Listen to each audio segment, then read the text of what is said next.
கண்ணடச்சி மீன் பிடிக்கும் செம்படச்சி பொணந்தின் ஆண்டிச்சி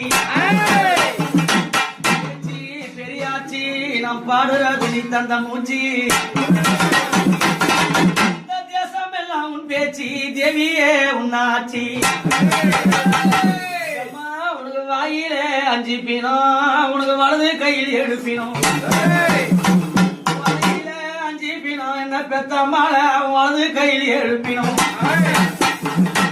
மீந்த பிணங்கள் எல்லாம் அங்கம்மாவை மின்மடியில் கட்டினாள்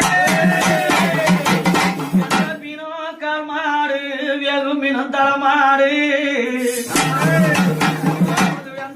கால் மாடு வேகும் பிணம் தலைமாடு சுத்தி சுடுகாடு சுத்தி சூடுகாடு அந்த சுடகாடு எல்லையில கருதாவா செய்தவ